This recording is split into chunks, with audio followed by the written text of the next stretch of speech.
Hello అందరికీ. ఈరోజు మీ ముందుకు ఒక పవిత్రమైన సాహిత్య మహాకావ్యంతో వచ్చాను, శంకర విజయ కావ్యం. ఇది కేవలం ఒక గ్రంథం మాత్రమే కాదు, ఆధ్యాత్మికత, కవిత్వం మరియు మన సంప్రదాయాల మహిమ.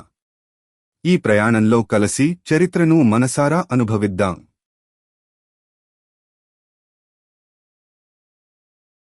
ఈ శంకర విజయ కావ్యం మాధుర్యంతో, పరిమళంతో కూడి కస్తూరికా ద్రవ్యాలవలే ఘుమఘుమలాడుతూ ప్రీతికరమగుగాక. క్రూరస్వభావులైన తురుష్కులు సాధుస్వభావం కలిగిన గోమాతను హింసిస్తున్నారు. అట్లే రసజ్ఞులు కానివారు, కఠిన స్వభావులైన కుకవులు శంకర విజయమనే నా పవిత్ర కావ్యాన్ని ఆదరింపకకు విమర్శలతో నిందిస్తారు. నా కావ్యాన్ని గూర్చి ఇంతగా ఆలోచించవలసిన పనిలేదు.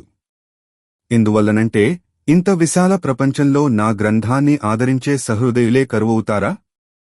దేశంలో మనోజ్ఞమైన హృదయం గలవారు, శ్రేష్టమైన సూక్తులను గ్రహించగలవారు, సత్పురుషులు, రసజ్ఞులు, మహాకవులు ఉన్నారు.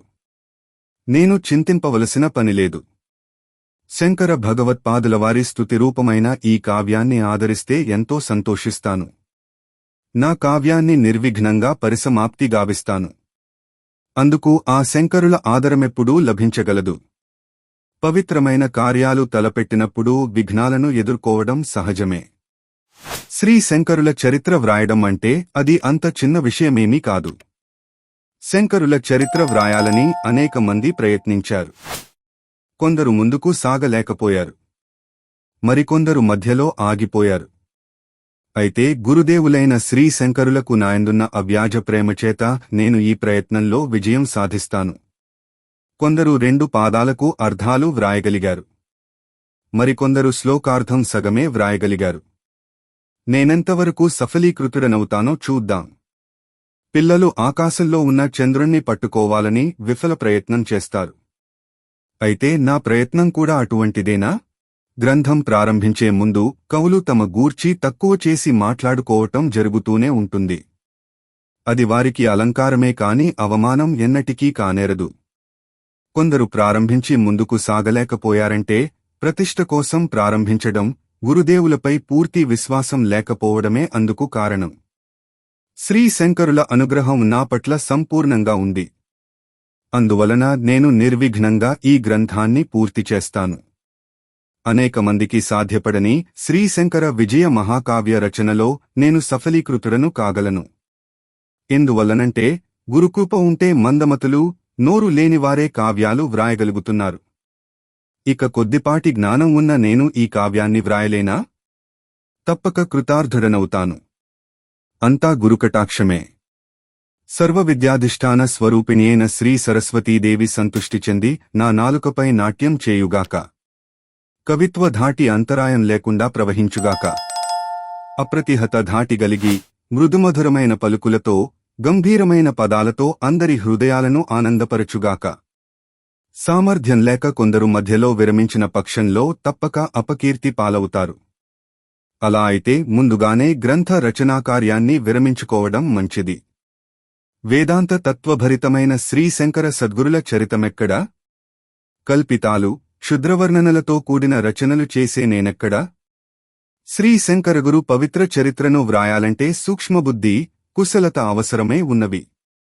విచారణ చేసి చూస్తే నాకు అంత సామర్థ్యం ఉన్నట్లు తెలియడం లేదు.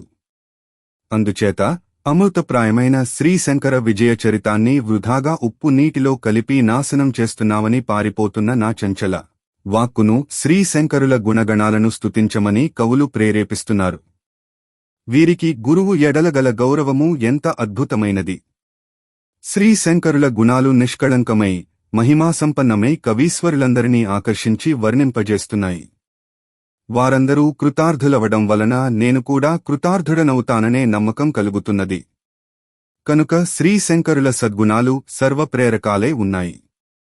అరణ్యంలో మృదుస్వభావంగల ఒక ఆడజింక కిరాతునికి చిక్కి నాశనమైపోతున్నది. అట్లే మృదుమధుర భావాలతో నేను ఎంతగానో శ్రమజేసి ఈ శంకర విజయ కావ్యాన్ని రచించాను. అట్లే నా రచనపై కుకవులు చేసే కువ్యాఖ్యానాల వలన నా వాజ్మాధుర్యం, సుకుమార విషయాలు నిందింపబడవచ్చు. శ్రీశంకర విజయం కూడా కావ్యలక్షణాలు కలదని పండితులు పలుకుతున్నారు. ఈ గ్రంథం లౌకిక కావ్యాలవలెగాక మోక్షహేతువవడం వలన అలౌకిక కావ్యమై ఉన్నది. లోకంలో శ్రేష్టమైన చమత్కృతితో కూడిన ఆనందాన్ని కలిగించే రచనలను కావ్యాలంటారు. ఆ విధంగా శ్రీ శంకర విజయం మహాకావ్యమని చెప్పవచ్చు. శబ్ద ప్రధానాలు వేదాలు, అర్ధప్రధానాలు పురాణాలు, రసప్రధానాలు కావ్యాలు. శబ్దార్థ ప్రధానాలైన వేద పురాణాల కన్నా కావ్యాలు సరసమైనవి, మనోజ్ఞమైనవి మరియు సులభమై పురుషుని కర్తవ్యం, ధర్మ అనుష్ఠానాలను సూచిస్తూ ప్రవర్తింపచేస్తున్నవి. కనుకనే శ్రీమద్ రామాయణ, శ్రీ యోగ వాసిష్ఠ, భారత భాగవతాలలో పేర్కొన్న విధంగా జనులు నడుచుకుంటున్నారు. అందులోని ధర్మానుష్ఠానాలను శ్రవణం చేస్తున్నారు. మనన మరియు నిధిధ్యాసనల చేత ఆత్మసాక్షాత్కారం పొందుతున్నారు. శ్రీ శంకర విజయం వలన కూడా అట్టి ఫలితాలనే పొందగలరు. ఈ శంకర విజయ కావ్యం నవరసభరితమై జనులందరి హృదయాలను రంజింపజేస్తుంది. ఈ కావ్య ప్రధాన ఉద్దేశమేమంటే అనర్థాలన్నిటికీ కారణమైన అవిద్య నశించి బ్రహ్మానంద ప్రాప్తి కలగడమే. ఈ శ్రీ శంకర విజయ మహాకావ్యమనే రచన చేస్తున్న నేను కూడా కృతార్థుడనే కాగలను.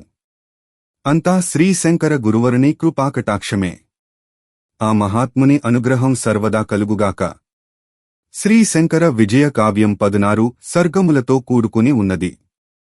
అందులో ప్రథమ సర్గంలో ఉపోద్ఘాతం ప్రస్తావించబడినది.